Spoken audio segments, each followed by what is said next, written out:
Сәлеметсіздер ме балалар? Бүгінгі сабағымыздың тақырыбы заманауи көлік. Бүгін сабақта заттарды салыстырып айтуды және жазуды үйренесің.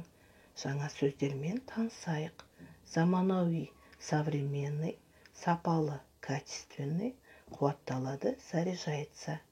Мынау қандай көлік? Ұшақ па, әлде мәшине ме? Пішінің өзге, дөңгелектері ерекше. Бұл ұшатын машина. Баратын жерімізге 5 секундта жеткізеді. Өте ыңғайлы, жылдам және заманауи.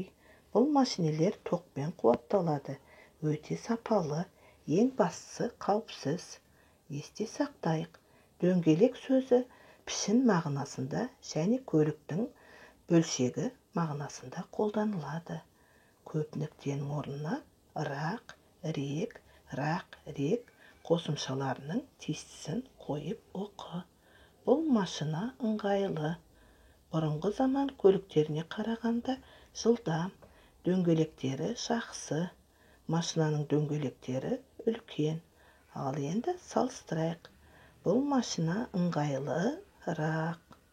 Бұрынғы заман көліктеріне қарағанда жылдамырақ. Дөңгелектері жақсырақ. Машинаның дөңгелектері үлкенірек. Екі суретті салыстырып сипаттап бер. Үлгіні қолдан. Үлгі. Көрші ағайдың көлігі Сұңғаттың көлігіне қарағанда ескілеу. Көліктерді сипаттауға қатысты тағы қандай сөздерді қолданар едің? Керекті сөздерді пайдаланып сөйлес.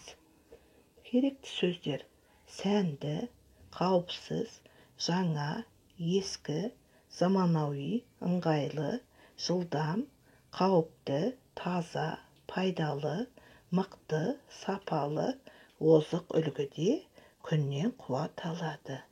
Туыстарының көліктерін салыстырып жаз. Сау болыңдар.